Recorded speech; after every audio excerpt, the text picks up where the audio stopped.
Praise God, hallelujah. सो इनाम तो बहुत सारे हैं। जब हम ऊपर होंगे तो बहुत सारे इनाम परमेश्वर मुझको और आपको प्रदान करेंगे। उन कई इनामों में से एक और बहुमूल्य इनाम है, और उस इनाम का नाम है श्वेत पत्थर। श्वेत पत्थर, सभी लोग बोलेगा व्हाइट स्टोन, सफेद पत्थर की बात हो रही है। धरती के ऊपर बहुत सारे पत्थर है और अनेक प्रकार के पत्थर हैं जिनकी कीमत अलग अलग प्रकार से आंकी जा सकती है।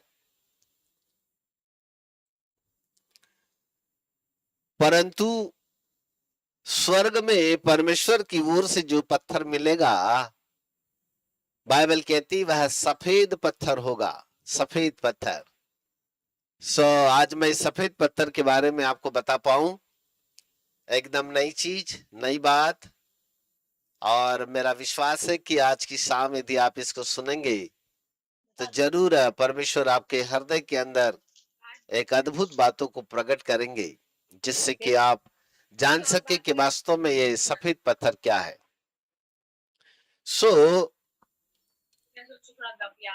बाइबल का परमेश्वर कहता है जो जय पाए उसे मैं गुप्त मन्ना में से दूंगा, और उसे एक सफेद पत्थर भी दूंगा जो इस पत्थर पर और उस पत्थर पर एक नाम लिखा हुआ होगा। एक सफेद पत्थर दूंगा, सफेद पत्थर। हालेलुया। सफेद पत्थर। अभी सभी लोग यदि ये कहें कि परमेश्वर मुझे सफेद पत्थर देगा, तो बिल्कुल सही बात है, परमेश्वर देगा। परंतु फिर भी किस व्यक्ति को ये सफेद पत्थर मिलेगा, किसको नहीं मिलेगा, हम नहीं कह सकते। परंतु हम बाइबल के आधार पर हम केवल कल्पनाएं कर सकते हैं कि क्या वास्तव में सफेद पत्थर मुझे मिल सकता है। क्या मैं इस सफेद पत्थर को लेने का हकदार हूं? क्या वास्तव में इस सफेद पत्थर तक मैं पहुंच सकता हूं? एक दिन जब न्याय होगा, तब क्या वास्तव में परमेश्वर मुझे सफेद पत्थर से आशीषित करेगा? मेरे प्रिय प्रभु के बालकों, धरती के ऊपर कई पत्थर है, जिनमें से और एक पत्थर होता है जिसे हम कहते हैं सोना, गोल्ड। और धरती के ऊपर इस छोटे से पत्थर को खरीदने के लिए सोना और कुछ नहीं, वो पत्थर है। चांदी कुछ नहीं, ये सब पत्थर है। ये सब बहुमूल्य अलग अलग प्रकार के पत्थर है। धरती के ऊपर इन पत्थरों को खरीदने के लिए न जाने हम कितने पापड़ बेलते हैं। हा? कई दिन से सपना सजाए रखते हैं, एक दिन मुझे सोने का हार मिल जाए, सोने की चैन मिल जाए, सोने का कंगन मिल जाए, सोने की अंगूठी मिल जाए। इस पीले पत्थर को खरीदने के लिए हम एड़ी चोटी लगा देते हैं, और कहीं न कहीं से हम पैसों का प्रबंध करते हुए इस पीले पत्थर को, यानी जिसका नाम सोना है, इसको हम खरीदते हैं।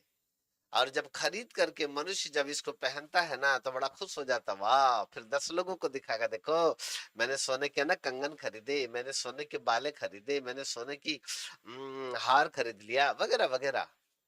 बड़ा खुश हो जाते, पूरे मोहल्ले वाले को दिखाएंगे, पूरे रिश्तेदारों को बताएंगे, देखो हमने खरीद लिया। कुछ लोगों को सोने से बड़ी एलर्जी है, सब पहनेंगे सोना नहीं, गोल्डन कलर का बाइबल रखेंगे लेकिन सोना नहीं रखेंगे। पता नहीं उनको किस चीज से एलर्जी है। आपकी जानकारी के लिए बता दूं कि संपूर्ण स्वर्ग सोने का ही बना हुआ है। यदि धरती के ऊपर सोने से एलर्जी है तो ऊपर वाला बोलेगा बाबा यहाँ कैसे आया, तो फिर वहां पर भी दिक्कत हो जाएगी।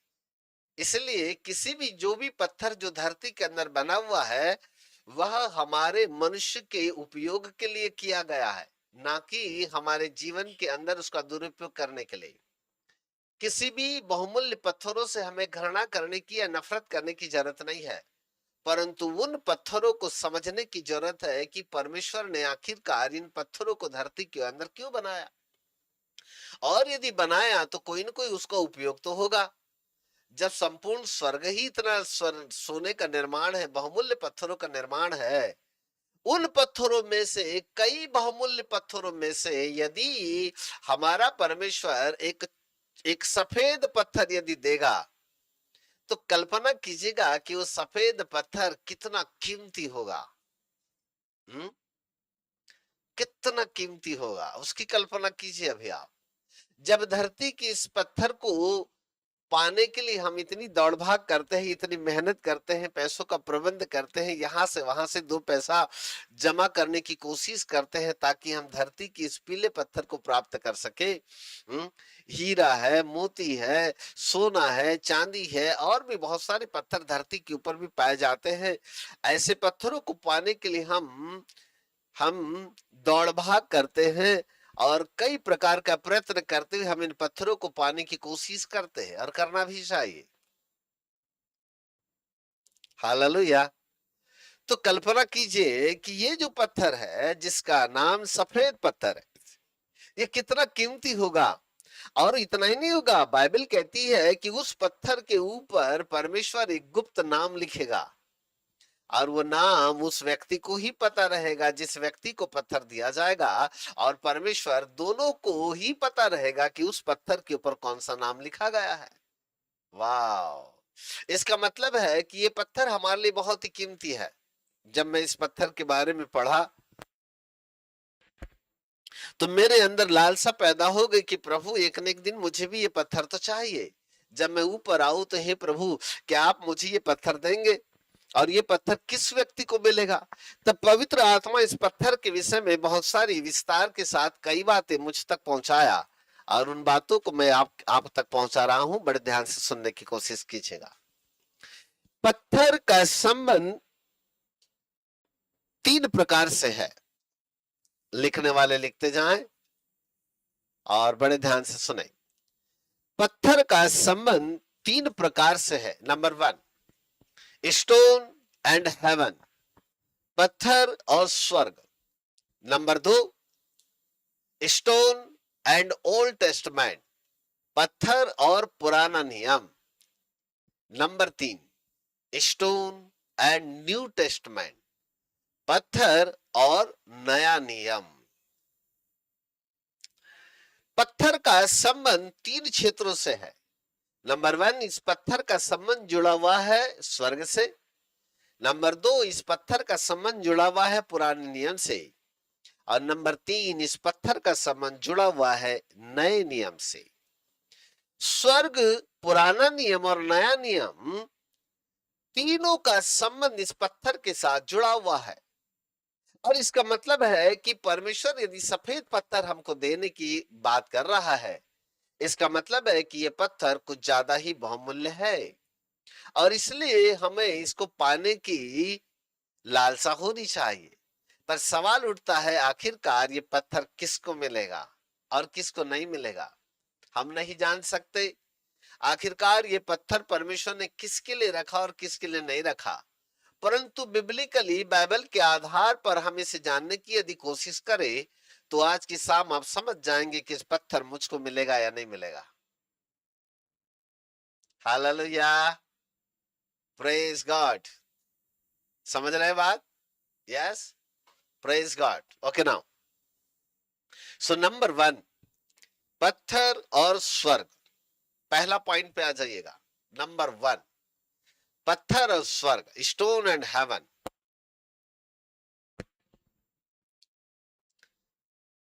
स्टोन एंड हेवन, पत्थर और स्वर्ग। पत्थर का बहुत ही गहरा संबंध स्वर्ग से जुड़ा हुआ है, क्योंकि संपूर्ण स्वर्ग बहुमूल्य पत्थरों का निर्माण है। स्वर्ग 3 भागों में है। ऊपरी वाले भाग को कहते हैं फर्स्ट हेवन, अर्थात पहला स्वर्ग। मिडिल हेवन को कहा जाता है सेकंड हेवन, जो बीच का भाग है।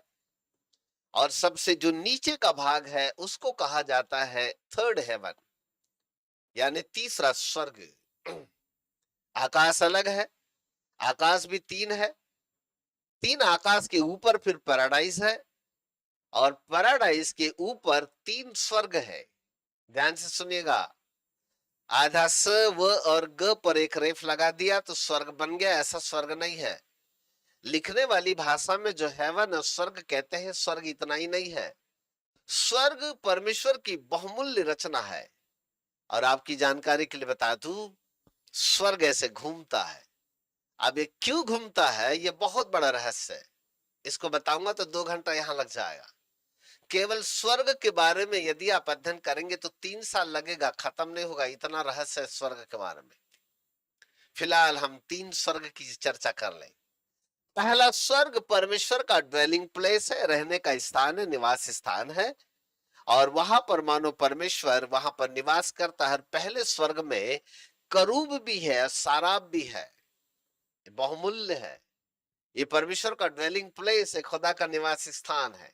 यहाँ पर परमेश्वर का पैलेस है, महल है। और मानो यहाँ पर एक बहुत बड़ी अदन की वाटिका भी है। और इसी वाटिका में पहले लूसीफर भी निवास करता था। वहां पर भी एक अदन की वाटिका है, थी और है और रहेगी। और लूसीफर पहले वहां पर निवास करता था, उसी अदन की वाटिका में था पहले ऊपर। पहले स्वर्ग में एक बहुत बड़ा पहाड़ है जिसे सियोन पर्वत भी कहते हैं। भविष्यवक्ताओं ने उसको सियोन का परमेश्वर इसलिए कहा क्योंकि उस सियोन पर्वत के ऊपर परमेश्वर का सिंहासन है। और उस सिंहासन पर मानो परमेश्वर विराजमान होता है। और इसलिए नबियों ने उसको सियोन के परमेश्वर के नाम से कहा। यदि आप भविष्यवक्ताओं की किताबों को पढ़ेंगे तो वहां पर आपको सियोन के परमेश्वर का परिचय आएगा। ऊंचे पर विराजमान परमेश्वर, सियोन का परमेश्वर, ऐसे भविष्यवक्ताओं ने नाम दिया। इसका मतलब है कि परमेश्वर ऊंचे पर निवास करने वाला परमेश्वर है। लूसीफर की यही आशा थी कि वह भी परमेश्वर के सिंहासन के ऊपर, मतलब ऊंचाइयों पर अपना सिंहासन लगा सके। परंतु उसकी इच्छा निष्फल हुई और लूसीफर स्वर्ग से निष्कासित किया गया। हालेलुया। ये था पहला स्वर्ग। अब आते हम दूसरे स्वर्ग में जिसे सेकंड हेवन कहते हैं। सेकंड हेवन परमेश्वर का कार्यालय है। वहां बहुत बड़ा परमेश्वर का पार्लियामेंट है। वहां पर कैबिनेट मंत्री है। वहां पर 24 कैबिनेट मंत्री है। और वहां पर अलग अलग प्रकार के स्वर्गदूत भी है। जैसे हर एक देश का पार्लियामेंट होता है पूरे देश को चलाने के लिए, ऐसे ही स्वर्ग में भी संपूर्ण स्वर्ग, संपूर्ण आकाश, संपूर्ण पृथ्वी, संपूर्ण समुद्र को संचालन करने के लिए, चलाने के लिए परमेश्वर ने एक पार्लियामेंट का गठन किया है। और वहां पर 24 कैबिनेट मंत्री है। अब ये बात अलग है, आपको यदि पता नहीं है तो इसके लिए मैं आपको कुछ नहीं कर सकता।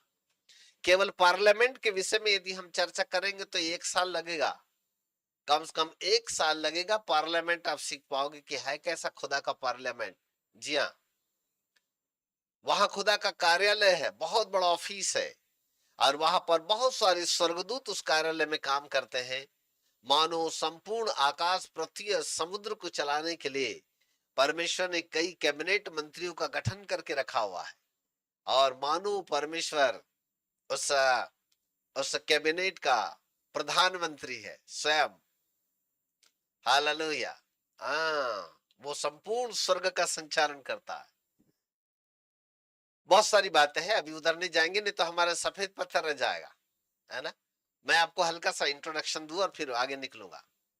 फिर आते हैं हम तीसरे स्वर्ग में, जिसको हम निचला वाला भाग है, जिसको थर्ड हेवन कहते हैं।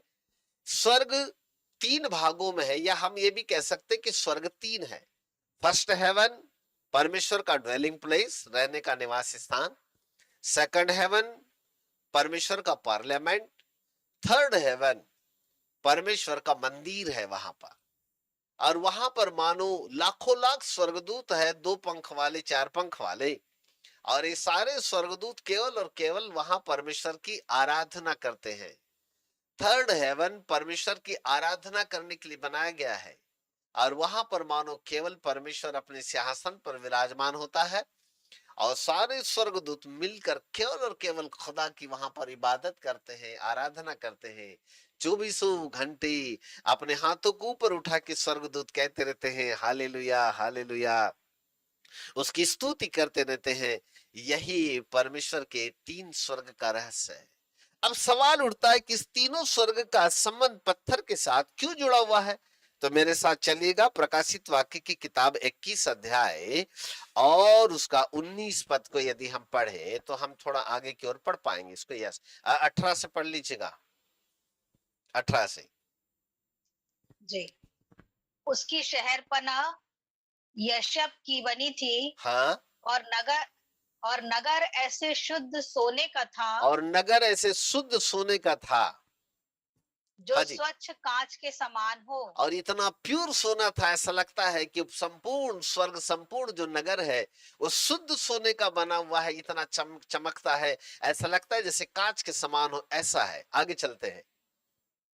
उस नगर की नींवें हाँ, हर प्रकार के बहुमूल्य पत्थरों से संवारी हुई थी। बहुमूल्य पत्थरों से, नोट कीजिए, वहां लिखा है कि संपूर्ण नगर बहुमूल्य पत्थरों से सवारी हुई थी। वाह, आगे आगे, हाँ जी। पहली नींव यशब की, यशब, दूसरी नीलमणि की, नीलमणि, तीसरी लालड़ी की, लालड़ी, चौथी मरकत की, मरकत, आगे आगे आगे, पांचवी पांचवी गोमेदक की, गोमेदक, छठवीं माणिक की, माणिक्य, सातवीं पीतमणि की, सातवीं पीतमणि, आठवीं पेरोज की, पेरोज, नवीं पुखराज की, 9वां नंबर पुखराज, 10वीं लहसुनिये की, नंबर 10 लहसुनिया, 11वीं धूम्रकांत और की, 11वीं धूम्रकांत, और 12वीं याकूत की थी। और 12वीं याकूत की थी। ये सब बहुमूल्य पत्थरों के नाम है। पता नहीं इतने में से कितने पत्थर हमारे देखने में आए और कितने पत्थर देखने में नहीं आए, ये तो अब आप ही जाने। पर ये सब बहुमूल्य पत्थरों का निर्माण है। संपूर्ण स्वर्ग बहुमूल्य पत्थरों का निर्माण है। सब लोग बोलेंगे संपूर्ण स्वर्ग बहुमूल्य पत्थरों का निर्माण है। हालेलुया, है ना? संपूर्ण स्वर्ग बहुमूल्य पत्थरों का निर्माण है।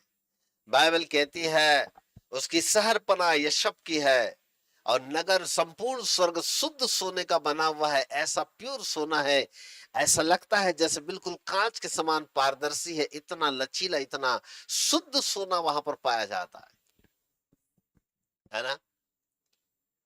जब हम वहां होंगे ना तो पूरा सोने की सड़कें दिखाई देगी, सोने का नगर दिखाई देगा। उसकी नेवे 12 बहुमूल्य पत्थरों से सवारी गई है।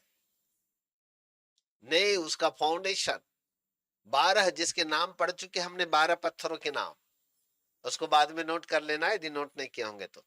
12 पत्थरों से उसकी नेवे बनाई गई है। इसका मतलब है कि संपूर्ण स्वर्ग बहुमूल्य पत्थरों का निर्माण है, बहुमूल्य पत्थरों का निर्माण है। Praise God, hallelujah. अब आप कल्पना कीजिएगा कि इस 12 बहुमूल्य पत्थरों में से खुदा एक सफेद पत्थर देगा। पता नहीं किसको देगा, पर देगा। उस पत्थर के ऊपर एक नाम लिखा हुआ होगा, और वो नाम परमेश्वर और उस व्यक्ति को छोड़ किसी को पता ही नहीं चलेगा कि उसमें लिखा क्या था। एक ऐसा बहुमूल्य पत्थर जिसका नाम है सफेद पत्थर। पाना है? हेलो, जिसको पाना है हाथ उठाओगे तो मिलेगा। हाँ, खुदा देखता है ना। पाना है? चलो बताते कैसे मिलेगा ये पत्थर, किसको मिलेगा, कैसे मिलेगा, किसके किस्मत में है ये सफेद पत्थर। Praise God, hallelujah. यस, कटेगा तो नहीं ना 40 मिनट में?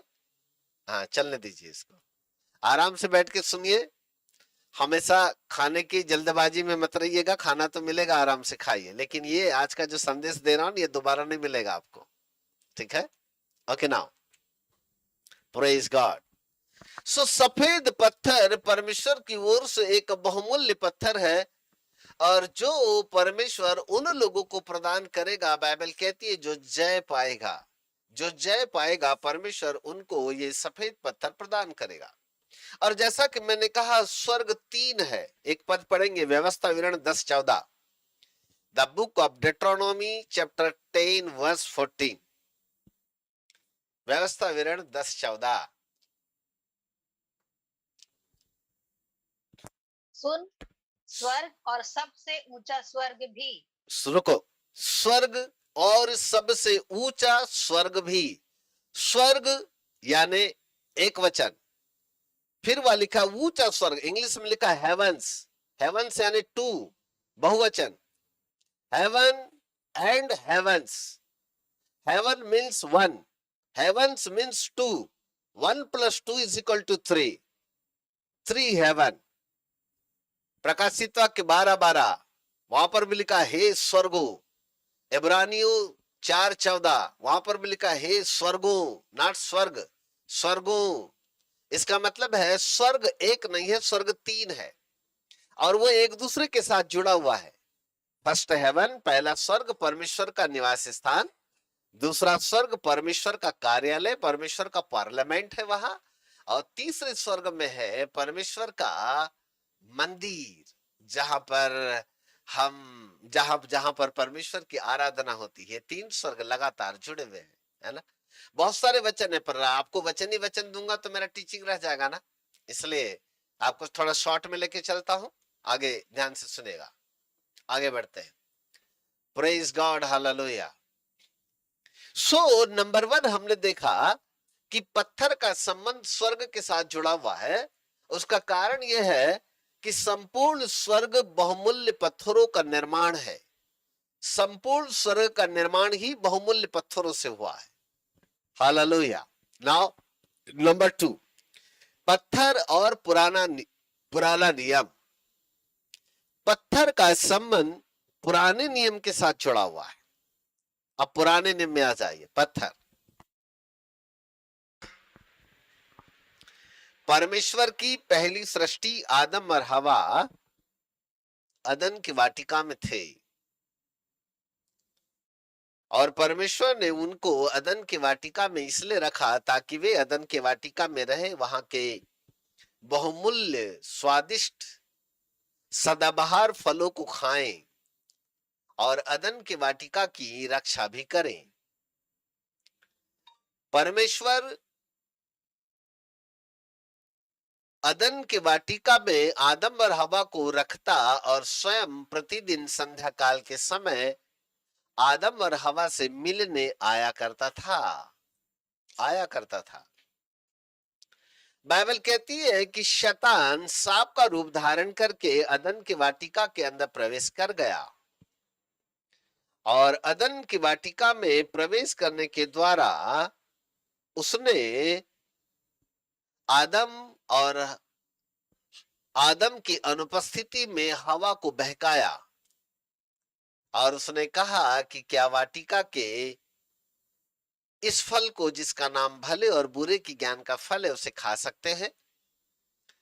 तब हवा कहती है कि हाँ, परमेश्वर ने खाने के लिए मना किया है, वरन उसको छूने के लिए भी मना किया है। और इस प्रकार से शैतान हवा को भरमाता है, भ्रमित करता है और भरमाए जाने के द्वारा हवा को फल खाने के लिए मजबूर करता है। शैतान, जिसका नाम लूसीफर भी है, आप सब लोग भली भांति जानते हैं कि वही प्रधान स्वर्गदूत था जिसका नाम लूसीफर था और यह लूसीफर धरती के ऊपर गिराया गया और परमेश्वर की पहली सृष्टि, जिसका नाम आदम और हवा है, इसने प्रथम सृष्टि को अपने भरमाए जाने के द्वारा अपने नियंत्रण में ले लिया। हालेलुया। पुराना नियम का संबंध पत्थरों के साथ जुड़ा हुआ है। अब वो कैसे? तो चलो मेरे साथ, यहेजकेल की किताब, उसका 28 अध्याय और उसका 13 पद से लेकर के थोड़ा आगे की ओर पढ़ेंगे। अब द बुक ऑफ यहेजकेल चैप्टर 28 वर्स 13 से लेकर के आगे की ओर पढ़ेंगे। यस। तू परमेश्वर की अदन नामक बारी में था सुनिएगा ध्यान से, परमेश्वर, ये लूसीफर के लिए लिखा गया है। तू परमेश्वर की अदन नामक बारी में था। मैंने कहा था आपको कि ऊपर एक बारी थी जिसका नाम अदन की वाटिका था। इसका उल्लेख यहां पर आया हुआ है, ध्यान से देखिए। ये फर्स्ट हेवन की बात थी, क्योंकि लूसीफर परमेश्वर को छाया प्रदान करने के लिए, उसको कवर करने के लिए वही रहता था, और वो भी अदन की वाटिका में था। ऊपर अदन की वाटिका थी। चलिए उसके विषय में लिखा है, तू परमेश्वर की अदन नामक बारी में था। हाँ जी। तेरे पास आभूषण, तेरे पास आभूषण, माणिक, माणिक, पद्मराग, पद्मराग, हीरा, हीरा, फिरोजा, फिरोजा, सुलेमानी मणि, सुलेमानी मणि, यशब, यशब, नीलमणि, नीलमणि, मरकत मरकत और लाल, सब भांति के मणि और सोने के पहरावे थे। सब भांति के मणि और सोने के पहरावे थे। आगे आगे आगे। तेरे डफ और बांसुलियां तुझी में बनाई गई थी। अच्छा, जिस दिन तू सिरजा गया था उस दिन वे भी तैयार की गई थी। बस आपने देखा, तेरे पास आभूषण, माणिक, पद्मराग, हीरा, फिरोजा, सुलेमानी मणि, यशब, नीलमणि, मरकत, लाल, भांति भांति के मणि, सोने के पहरावे तुझी में बनाए गए थे। तुझी में बनाए गए थे। इसका मतलब है कि स्वर्गदूत पत्थरों का निर्माण है। नोट कीजिए, जितने भी स्वर्गदूत है उनकी बॉडी मिट्टी से नहीं बनाई गई। स्वर्गदूतों की सृष्टि पत्थर से हुई। पर उनमें से एक स्वर्गदूत जिसका नाम था लूसीफर, जो प्रधान स्वर्गदूत था, इसमें कुछ ज्यादा ही पत्थर डाले गए थे। अर्थात नीलमणि, मरकत, लाल, सुलेमानी मणि, माणिक, पद्मराग, हीरा, फिरोजा वगैरह वगैरह, कुछ ज्यादा ही पत्थर इसके अंदर सिरजे गए थे। संपूर्ण स्वर्गदूत, जितने भी स्वर्गदूत है, वे सब बहुमूल्य पत्थरों का निर्माण है। परंतु लूसीफर कुछ ज्यादा ही पत्थर इसके अंदर थे, ज्यादा ही बहुमूल्य पत्थर थे इसके अंदर, और इसलिए स्वर्गदूत भी पत्थरों का निर्माण है। तीन निर्माण आपको समझने की जरूरत है। नंबर 1, मनुष्य की सृष्टि मिट्टी से हुई, स्वर्गदूतों की सृष्टि पत्थरों से हुई, और परमेश्वर की सृष्टि आग से हुई। परमेश्वर की बॉडी बिल्कुल अलग है, वो बर्निंग फायर है। परमेश्वर का जो बॉडी है वो आग से बनाई गई है। और इसलिए खुदा ने कहा था मूसा को कि मूसा, मुझे कोई देख नहीं सकता, यदि कोई देखेगा तो वो मर जाएगा, मर जाएगा। और इसलिए मनुष्य परमेश्वर को देख नहीं पाया, क्योंकि वह जलती हुई आग है, धधकती हुई आग है। परमेश्वर का शरीर आग से बनाया गया, मनुष्य का शरीर मिट्टी से बनाया गया, परंतु स्वर्गदूतों का शरीर बहुमूल्य पत्थरों का निर्माण है। हेलो, समझ में आ रही बात? 3 स्वर्ग, पत्थर का संबंध भी 3 स्वर्ग से, पुराने नियम से और नए नियम से। रचना भी 3, परमेश्वर की रचना आग, मनुष्य की रचना मिट्टी से, और स्वर्गदूतों की रचना पत्थरों से। आपकी जानकारी के लिए बता दूं कि हर चीज खुदा ने 3-3 में बनाया है। यदि आप बाइबल का रिसर्च करें और बहुत अच्छी तरह आप खोजें, तो आपको हर चीज 3-3 में मिलेगी। 3 स्वर्ग, 3 आकाश, 3 पैराडाइस, नरक भी 3। आप मेरे साथ सीखोगे तो आपको 3 नरक बताऊंगा। एवरीथिंग 3-3-3, हर चीज 3 है। मनुष्य भी 3, शरीर, प्राण और आत्मा, सोल, स्पिरिट, बॉडी, हर चीज 3 में है। जेरूसलेम भी 3 है, हर चीज 3 है। हर चीज बोलने से हर चीज। और इसलिए आपको मैं 3 रहस्य बता रहा हूं। Number 1, stone and heaven. Number 2, stone and old testament में हम कदम रख चुके हैं।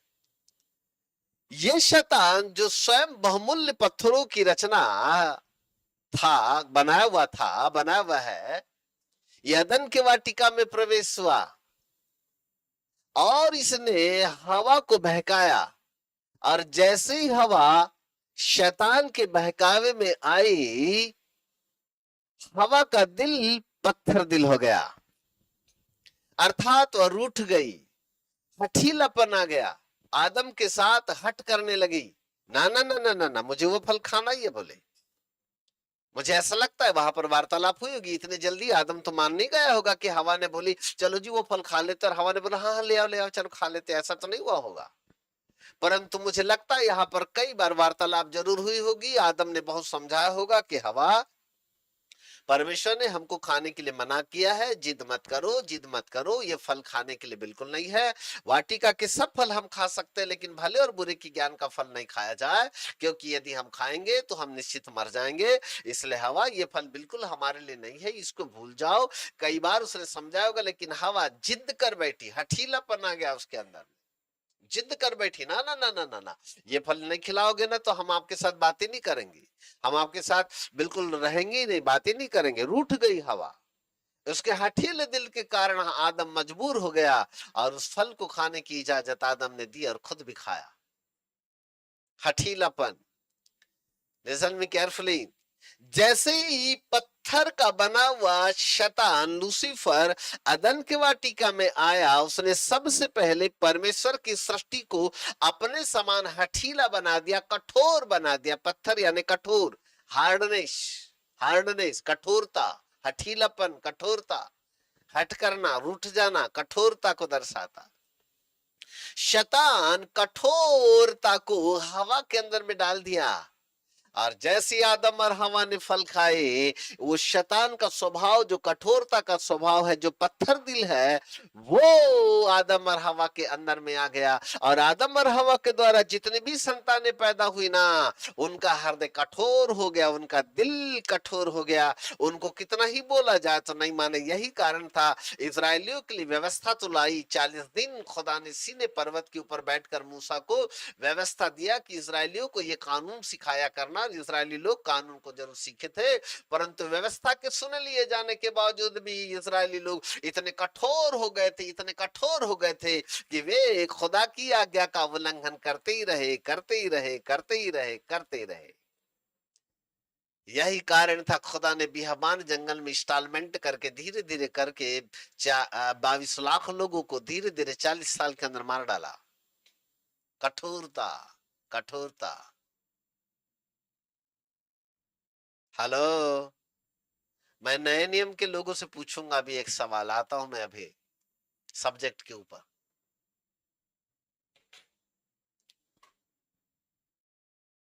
Praise God. इतना ही नहीं, कई बार भविष्यवक्ता ने आकर के इजरायलियों को चिताते गए, इजरायलियों लौट आओ, लौट आओ, लौट आओ, पापों से मन फिराओ, लौट आओ, लौट आओ, लौट आओ। कई भविष्यवक्ता धरती के ऊपर पैदा हुए। परमेश्वर ने जानबूझकर इन भविष्यवक्ताओं को इजरायलियों के लिए इसलिए भेजा ताकि इजरायली लोग मन फिरा करके लौट आए और वे परमेश्वर के चरणों पर खराई से चल सके, व्यवस्था का पालन कर सके। लेकिन इजरायलियों का हृदय इतना कठोर हो गया था, इतना कठोर हो गया था कि उनसे आज्ञा का पालन करना बिल्कुल नहीं बना। लेदे की वे आज्ञा तोड़ते रहे, मूर्ति पूजा करते रहे, जादू टोना करते रहे, व्यभिचार करते रहे। कई ऐसे घृणित पाप उनकी जिंदगी के अंदर आते रहे। वरन इजराइल के गद्दी के ऊपर जितने राजा लोग भी बैठे ने, इन राजाओं ने भी पाप करना चालू कर दिया, वरन याजकों ने भी पाप करना चालू कर दिया। परमेश्वर के भवन में ये मनुष्यों की बलि चढ़ाई जाने लगी, असेरा नामक देवताओं की पूजा की जाने लगी, बाल देवताओं की पूजा की जाने लगी, देवी देवताओं के ऊपर बच्चों को काट करके खून चढ़ाया जाने लगा। ऐसे घृणित पाप इजराइल के बीच में हो गए। भविष्यवक्ता आकर चिल्ला चिल्ला के पुकार पुकार के कहते रहे, लौटाओ, लौटाओ, मन फिराओ, मन फिराओ, मन फिराओ। लेकिन इजरायली कभी भी लौट करके नहीं आए, क्योंकि शैतान ने उनके हृदय को इतना कठोर कर दिया कि वे कोमल हृदय के कभी बन ही नहीं पाए। Hello, praise Lord, hallelujah. कठोरता आ गई, पत्थर दिल आ गया उनके अंदर। जानते क्यों? क्योंकि शैतान जो स्वयं पत्थर का है, उसने सारी मनुष्यों को अपने समान बना दिया, सबको अपने समान बना दिया। और इतना ही नहीं, पूरे संसार को पत्थर के पीछे दौड़ा दिया, ताकि पूरा संसार पत्थर के पीछे जाए और पत्थर की लोग पूजा करने लगे। आज ऐसा कोई घर नहीं है जिस घर में पत्थर नहीं होगा और पत्थर की पूजा नहीं होती होगी। पूरे विश्व को उसने भ्रमित कर दिया, पूरे विश्व को उसने पत्थर के पीछे दौड़ा दिया। पूरे विश्व के अंदर ऐसा कोई गांव नहीं है, कोई शहर नहीं होगा जहां पत्थर का निर्माण नहीं होता होगा, पत्थरों की पूजा नहीं होती होगी।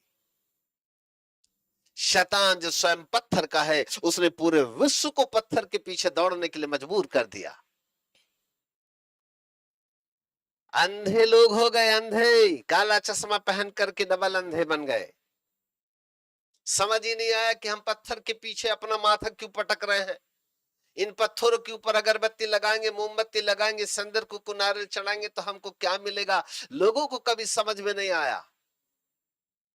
लेकिन आज आप भी जान लो कि ये जो संसार का सरदार जो स्वयं पत्थर का है, इसने पूरे विश्व को अपने मुट्ठी में कर लिया, इसलिए इसको संसार का सरदार कहा जाता है। और पूरे विश्व को इसने पत्थर के पीछे भ्रमण करने के लिए दौड़ा दिया, जिससे कि पूरा विश्व पत्थर की पूजा कर सके।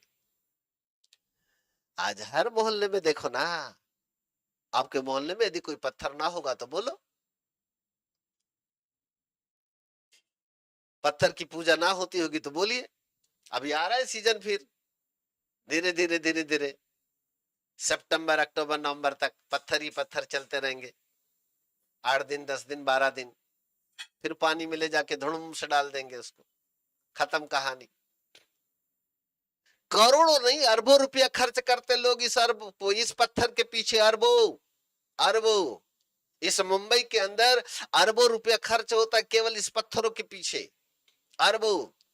प्रभु के नाम से मांगेंगे तो 1 रुपया नहीं निकलता, लेकिन जहां पत्थरों के नाम से मांगा जाए, माय गॉड, लोग तो लाखों रुपए दे दे करके पत्थर के पीछे जाते।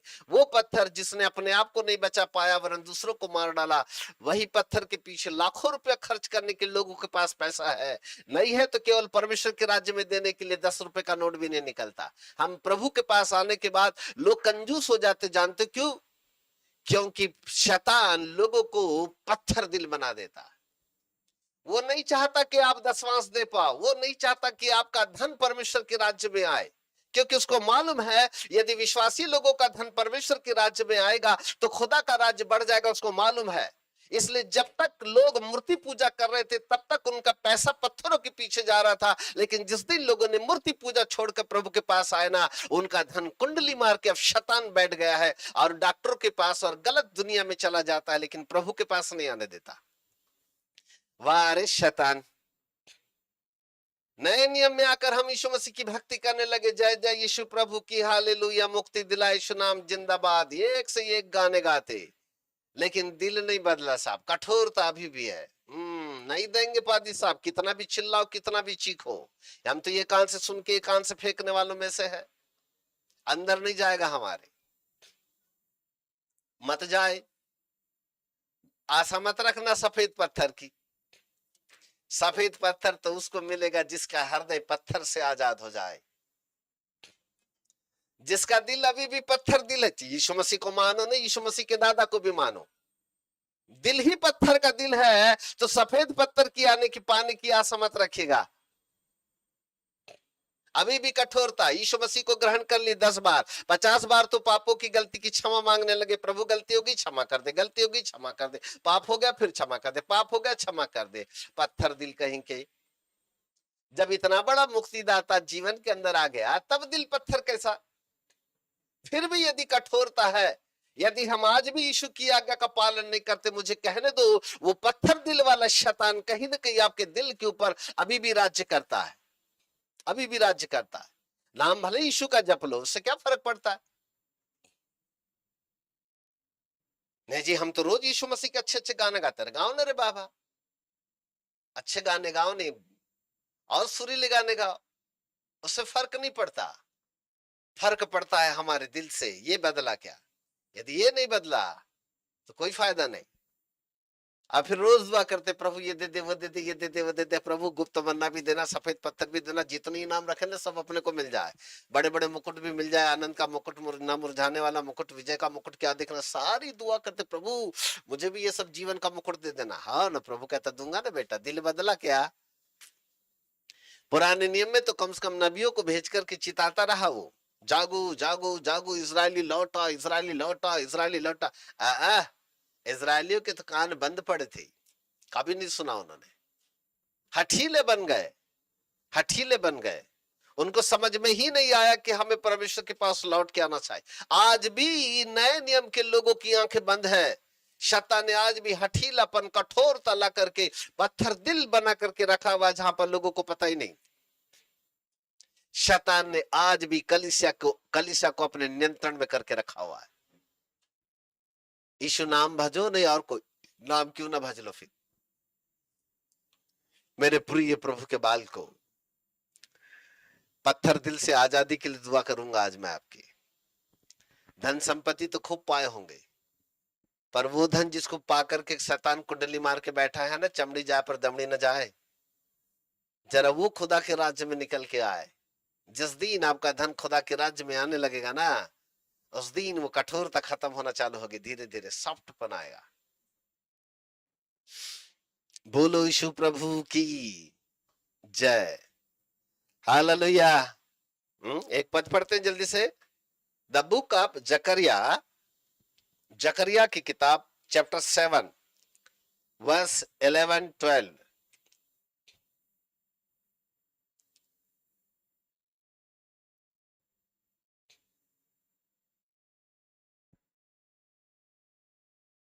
Yes Angelina sister. जी जी। जकरिया 7 7 अध्याय, हाँ 7, जकरिया 7 उसका 11-12, 11 पढ़ दीजिए। परंतु उन्होंने चित्त लगाना ना चाहा, परंतु पुराने नियम के संतों ने, पुराने नियम के लोगों ने चित्त लगाना न चाहा, और हट किया, और उन्होंने हट किया, और अपने कानों को बंद कर लिया, और व्यवस्था से उन्होंने अपने कानों को बंद कर दिया, ताकि सुन न सके। ताकि सुन न सके। 12 पद। वरन उन्होंने अपने हृदय को हाँ, इसलिए पत्थर सा बना लिया, माय गॉड। वहां लिखा है कि इजरायली लोगों ने, यानी पुराने नियम के लोगों ने अपने हृदय को ऐसा पत्थर सा बना लिया कि वे उस व्यवस्था हाँ, और उन वचनों को ना मान सके, कि उस व्यवस्था को और परमेश्वर के वचनों को न मान सके। पत्थर सा बन गया, पत्थर, पत्थर। इंग्लिश में लिखा है अडामंड स्टोन। इंग्लिश में बड़ा अच्छा स्टोन लिखा है, वहां लिखा है अडामंड स्टोन, मतलब ऐसा पत्थर जो किसी धातु से काटा न जा सके, ऐसा पत्थर। ऐसा वाला पत्थर बन गए वो, ऐसे पत्थर, पत्थर दिल बन गए कि वो किसी भी धातु से काटा ही न जा सके, ऐसा पत्थर बन गए। हालेलुया। जिनके वीडियो बंद है जोर से बोलो हालेलुया। अरे बच्चे, इतनी सुंदर अच्छी बातें आपको सुना रहे हैं, कम से कम अपनी शकल सूरत दिखा करके आज की शाम आनंद ले लेते। रास्ते में कभी मिलते तो नमस्ते करने का सौभाग्य मिलता। अच्छे कपड़े पहन के सामने बैठो, खुदा का वचन चल रहा, छुप करके मत बैठो, सामने आओ, खोलो। नाक में नली लगी हो तो बात अलग है, आ जाइए सामने, सब लोग दिखो।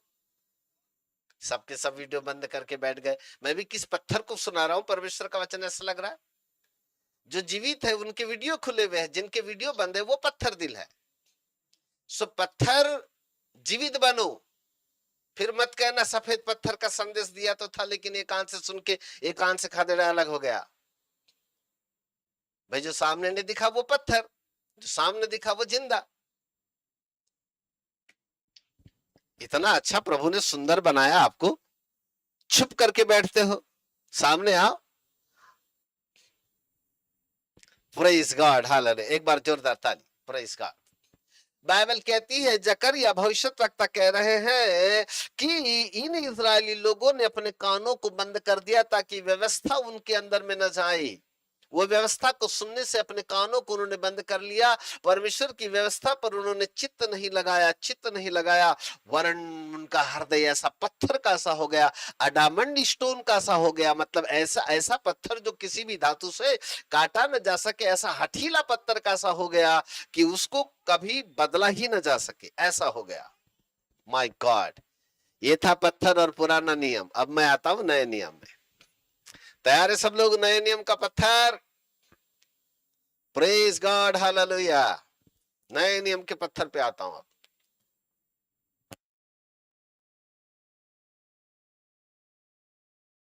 Praise God. जब शैतान ने पूरे विश्व को पत्थर के पीछे दौड़ा दिया, और जितनी चाहे वो परमेश्वर की प्रजा हो, चाहे वो अन्य जाति के लोग हो, सब के सब पत्थर दिल में तब्दील हो जाए, और ऐसा पत्थर दिल शैतान ने उनको बना दिया कि वो किसी भी धातु से न काटा जा सके। तब परमेश्वर ने एक डिवाइन प्लान बनाया, ईश्वरीय योजना। It is the divine plan. ईश्वरीय योजना बनाया। और एक कहावत में हम कहते हैं ना, ईंट का जवाब ईंट से या ईंट का जवाब पत्थर से दिया, ऐसे कुछ जवाब खुदा ने भी दिया।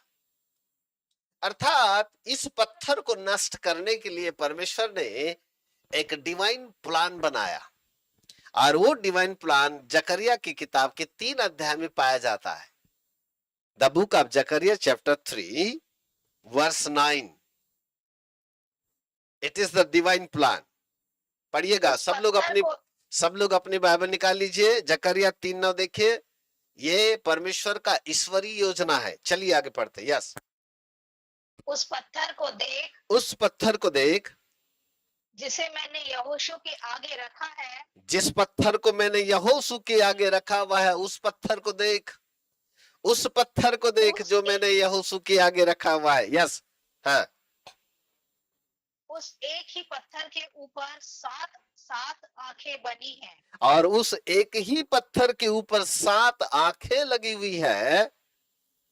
सेनाओं के यहोवा की यह वाणी है। और सेनाओं को यहोवा की यह वाणी है। देख, मैं उस पत्थर पर खोद देता हूँ। देख, मैं उस पत्थर के ऊपर कुछ लिख देता हूँ, कुछ खोद देता हूँ, कुछ लिख देता हूँ। हाँ। इस देश के अधर्म को एक ही दिन में दूर कर दूंगा। और मैं उस पत्थर के ऊपर जो लिखने वाला हूँ, वो लेखनी ये है कि उस पत्थर के द्वारा मैं एक ही दिन में सारी पृथ्वी का, सारे देश का अधर्म दूर कर दूंगा। It is the divine plan. Divine plan के लिए जोरदार ताली।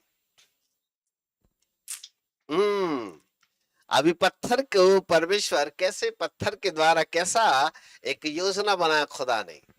तब परमेश्वर ने देखा कि भविष्यवक्ता भी आए, लेकिन इस पत्थर का तोड़ नहीं कर पाए। वरन इजरायली लोग और अन्य जाति के लोग इतने कठोर हो गए कि उनको कितना भी परमेश्वर का वचन सुनाया जाए, उनका जीवन नहीं परिवर्तित हो सकता, वो बदल नहीं सकते, वो व्यवस्था को मान नहीं सकते। और इसलिए परमेश्वर के डिवाइन प्लान के अनुसार खुदा ने एक और पत्थर का निर्माण किया।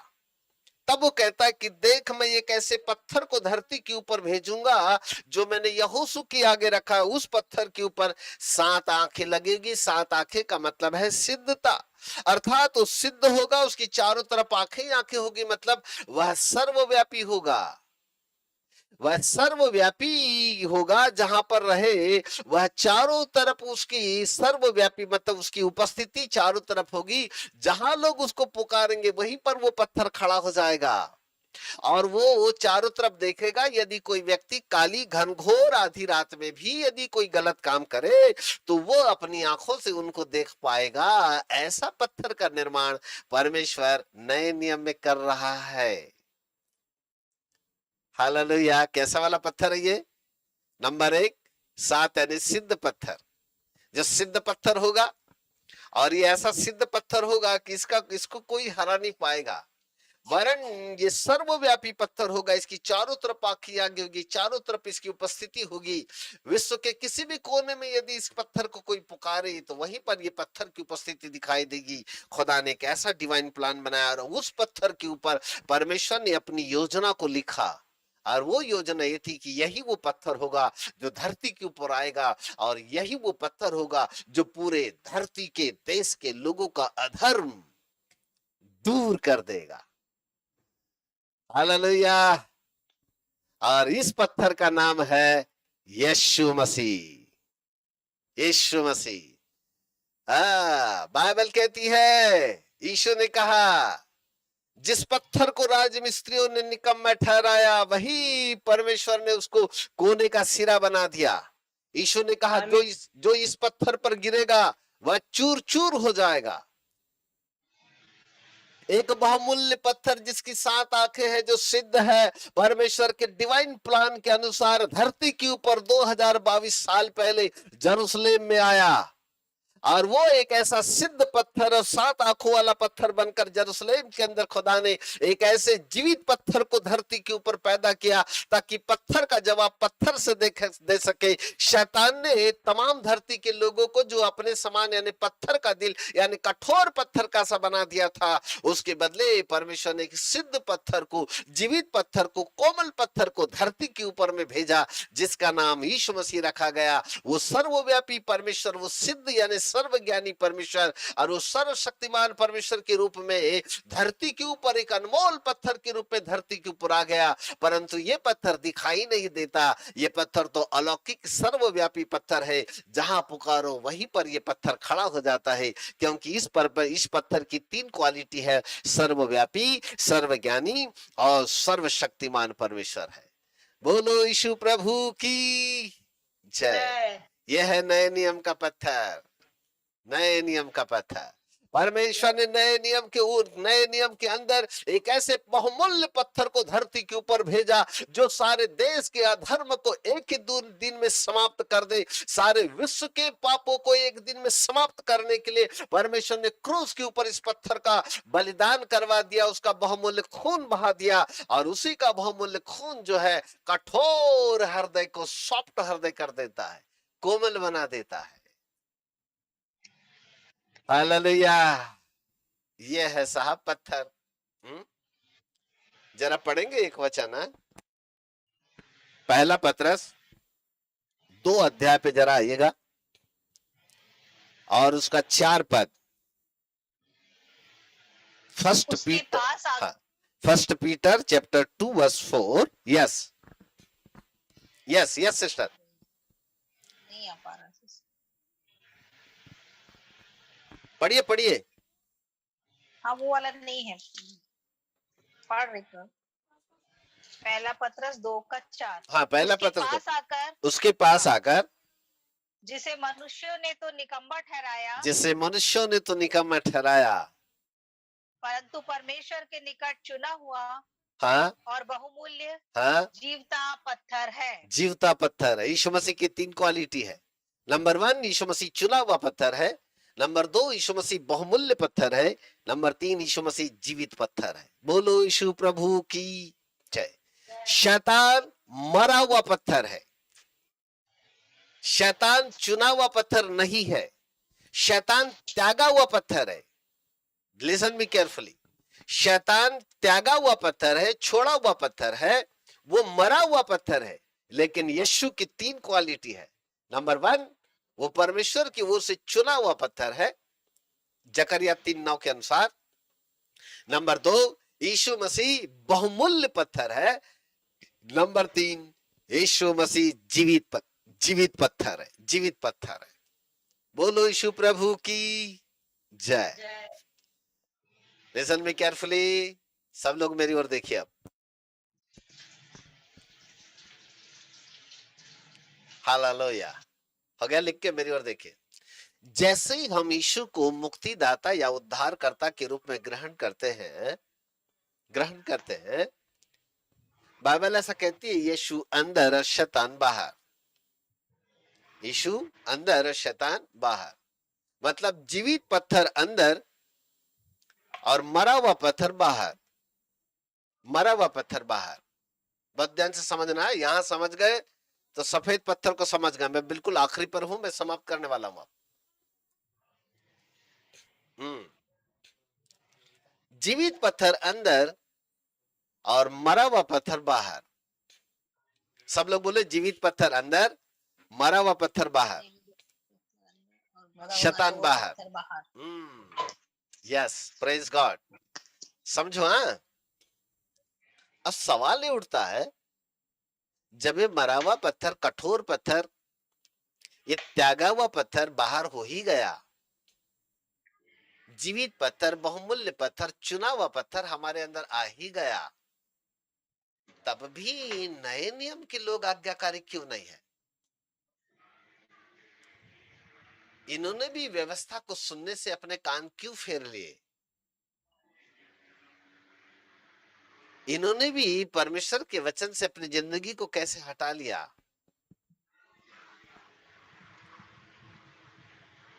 जैसे यह जैसे जैसे जकरिया 7 उसके 11-12 पद में कहता है कि उन्होंने तो चित लगाना बंद कर दिया, कान बंद कर दी व्यवस्था से। आज नए नियम के लोगों की यदि बारी आए, कहा जाए तो यह बात सत्य है कि नए नियम के लोगों ने भी कान लगाना बंद कर दिया, चित लगाना बंद कर दिया। आज भी लोगों का हृदय कठोर हृदय है। कोई भी बात बोला जाए, ऐसा कर लो, आहा, रविवार के दिन पादी साहब संदेश दे दे करके चिल्ला चिल्ला के गला खराब हो जाए, लेकिन कलीसिया के लोग एक कान से सुन के एक कान से फेंक देते। बोलता है ये हमारे लिए थोड़ी था, ओ फलाने के लिए, जाने दे इसको, हमारे लिए नहीं है। बोले मुझे कहने दो, शैतान ने आज भी कठोरता लोगों के हृदय के अंदर बटोर करके रखा हुआ है, आज भी है। भले वो बाहर आ गया, लेकिन अभी भी कहीं ना कहीं लोगों को अपने नियंत्रण में किए हुए है। लोग उसके नियंत्रण में आज भी है, रिमोट कंट्रोल उसके हाथों में है। यदि आप चाहते हो कि शैतान के हाथों से उसका रिमोट कंट्रोल समाप्त हो जाए और हम खुदा के हाथों में आ जाए, तो आज ये दुआ करना, प्रभु मेरा हृदय कोमल हो जाए, मेरा हृदय कोमल हो जाए। आज की शाम में ये दुआ नहीं करूंगा कि प्रभु आपको धन दौलत दे और बड़े आप करोड़पति बन जाए रातों रात, पर आज की शाम में आपके लिए ये दुआ करूंगा कि प्रभु आपका हृदय कोमल हृदय में तब्दील कर दे। ये वाली संपत्ति आ गई ना, तो आप रातों रात अरबोपति बन जाओगे, कोई शक नहीं। दिल नहीं बदला तो बाहरी धन कितना भी हो, जगह नीचे ही जाना है। फिर दिल बदल गया तो भाई वो लाजर के समान गरीब क्यों न रहे, रास्ता ऊपर जाने का जरूर मिलेगा, पक्की गारंटी, पक्की गारंटी। हालेलुया। क्वेश्चन अभी भी वही खड़ा है कि सफेद पत्थर मिलेगा किसको? अभी तक ये रहस्य अभी तक वही खड़ा है, आखिरकार ये किसको मिलेगा? तो चलिए अब रहस्य पर से पर्दा उठाते हैं। आ जाइएगा, पहला पत्रस 2 अध्याय 7 पद में आ जाते हैं। अब 7 नहीं 5 पद में आते हैं। तुम भी आप जीवते पत्थरों के समान, तुम भी आप जीवते पत्थरों के समान आत्मिक घर बनते जाते हो। आत्मिक घर बनते जाते हो। रुको रुको रुको, तुम भी, सब लोग देखो अपने बाइबल, बहुत बारीकी से देखो, कुछ रहस्य वाले लिखा। तुम भी आप जीवते पत्थरों के समान आत्मिक घर बनते जाते हो, जिससे याजकों का पवित्र समाज बनकर ऐसे आत्मिक बलिदान चढ़ाओ जो यीशु मसीह के द्वारा परमेश्वर को ग्रहण योग्य है। तुम भी आप जीवते पत्थरों के समान आत्मिक घर बनते जाते हो। मेरी तरफ देखो, जब जीवित पत्थर हमारे अंदर आ गया, हम खुद एक जीवित पत्थर बन जाते हैं। अब हम मरे हुए पत्थरों की रचना नहीं है, हम सब लोग जीवित पत्थर की रचना है, जिसका नाम यीशु मसीह है। हम सब एक जीवित पत्थरों की रचना है, क्योंकि हमारे अंदर चुना हुआ बहुमूल्य एक जीवित पत्थर निवास करता है। और वो पत्थर, जो जीवित पत्थर हमारे अंदर है, इसलिए मरा हुआ पत्थर बाहर और हम खुद एक जीवित पत्थर में तब्दील हो गए। अब पतरस यहां कहता है, जीवित पत्थरों के समान आत्मिक घर बनते जाते हो। सब लोग बोलो, जीवित पत्थरों के समान आत्मिक घर बनता जाता हूं। आत्मिक घर बनता जाता। कैसे?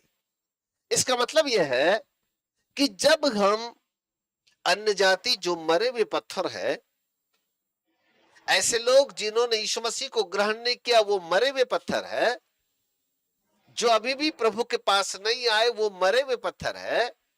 जब हम उनको जाकर सुसमाचार सुनाते हैं और उन लोगों को जाकर परमेश्वर का प्रेम बताकर जब हम प्रभु के पास लेकर के आते हैं, और जब नए लोगों का हमारे द्वारा उद्धार होता है, जब नए लोगों का हमारे द्वारा उद्धार होता है, वो बच जाते हैं, तो मानो हम उनके अंदर मरे हुए पत्थर को बाहर निकालकर जीवित पत्थर को उनके अंदर में डालते हैं। और इस प्रकार से हम एक एक व्यक्ति को जीवित पत्थर बनाकर, एक एक व्यक्ति को जीवित पत्थर बनाकर, एक एक व्यक्ति को सुसमाचार सुनाकर जीवित पत्थरों में तब्दील करते हैं। और जितना ज्यादा हम जीवित पत्थरों में लोगों को तब्दील करते हैं, यही जीवित पत्थर जितना ज्यादा तब्दील होते रहते हैं, एक आत्मिक घर यानी प्रभु की कलीसिया बन जाती है। प्रभु की कलीसिया बन जाती है, आत्मिक घर का निर्माण होता है। लिखा है, तुम भी आप भी जीवित पत्थरों के समान। जीवित पत्थरों के समान मतलब एक पत्थर की बात नहीं हो रही, जीवित पत्थरों मतलब कई पत्थर है यहाँ। मतलब ये पत्थर कौन है? मैं और आप। हम सब जीवित पत्थरों के समान एक एक पत्थरों का निर्माण करा के एक एक पत्थर को, एक एक पत्थर को, एक एक पत्थर को, एक एक पत्थर को, मरे हुए पत्थर को निकालकर जीवित पत्थरों में तब्दील करते जाते हैं। और उनको फिर प्रभु के पास जब हम लेकर के आना चालू कर देते हैं, तब धीरे धीरे ये जीवित पत्थरों का एक बड़ा आत्मिक घर तैयार होता है, जिसे प्रभु की कलीसिया कहते हैं। और यही वो आत्मिक घर है जो पवित्र याजकों का समाज बन जाता है। बोलो यीशु प्रभु की जय। मेरे प्रिय प्रभु के बालकों, सफेद पत्थर किसको मिलेगा? सफेद पत्थर परमेश्वर उसको देगा जो मरे हुए पत्थरों को जीवित पत्थर में तब्दील करता है। घर में बैठ करके उपवास के साथ दुआ करने वालों को सफेद पत्थर नहीं मिलेगा। 40 दिन नहीं, 40 साल को उपवास करके देख लो, मिले तो बताना।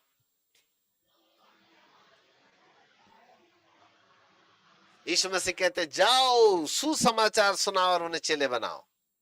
जाओ जाओ उन्हें सुसमाचार सुनाओ, फिर उनको चेले बनाओ। लिखा है नहीं जी, हम तो उपवास के साथ केवल दुआ करेंगे तो हमारा सब काम हो जाएगा। मेरे प्रिय प्रभु के बाल को समय इजाजत नहीं देता कि हम बहुत सी बातें और भी बोलें, परंतु यहाँ पर मैंने एक बड़े संदेश को छोटा करके आपके सम्मुख रखा हुआ है। सफेद पत्थर उनको मिलेगा जो मरे हुए पत्थरों को जीवित पत्थरों में तब्दील करते हैं। बहुत, यदि आप बिल्कुल नए नए लोग हैं तो पता नहीं आपको ये मेरा संदेश समझ में आया होगा कि नहीं आया होगा, परंतु आप थोड़ा परमेश्वर के वचन को हजम करने वालों में से है, अच्छे क्वालिटी का भोजन करने वालों में से है, तो आज का संदेश आपको जरूर समझ में आएगा। और जिनको ज्यादा समझ में आ गया, एक बार जोरदार ताली बजा के परमेश्वर का धन्यवाद करें। Hallelujah, praise God, thank you so much, glory to Jesus. सारी महिमा प्रभु को मिले। मेरे प्रिय प्रभु के बाल को, ये जीवित पत्थर हमारे अंदर इसलिए नहीं आया है कि हम केवल चुपचाप बैठकर के अपने घरों में पड़े रहें। परमेश्वर ने हमको जीवित पत्थर, बहुमूल्य पत्थर, चुना हुआ पत्थर हमारे अंदर इसलिए डाला है ताकि वो स्वयं हमको उसने जीवित पत्थर में तब्दील कर दिया।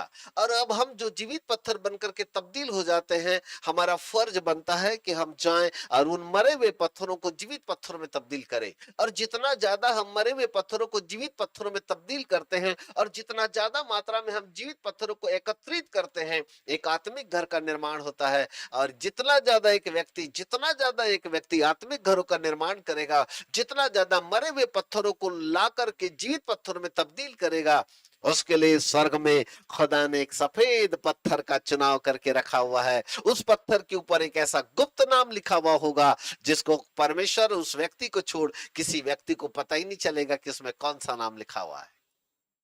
बोलो यीशु प्रभु की जय। हालेलुया। यही है कहानी पत्थर की। आपके पड़ोस में कितने पत्थर है, जरा उनके लिए दुआ करो, उनको जाकर के कैद करो। जो मरे हुए पत्थर है उनको बांधो ताकि आपके मोहल्ले से ये पत्थर भागे। और जैसे ज्यादा आपके मोहल्ले से मरे हुए पत्थर भागेंगे ना, सुसमाचार सुनाने के लिए एक उपजाऊ भूमि आपके इलाके में तैयार होगी, और वही उपजाऊ भूमि होगी जो लोगों के जीवन को परिवर्तित कर देगी। बोलो यीशु प्रभु की जय।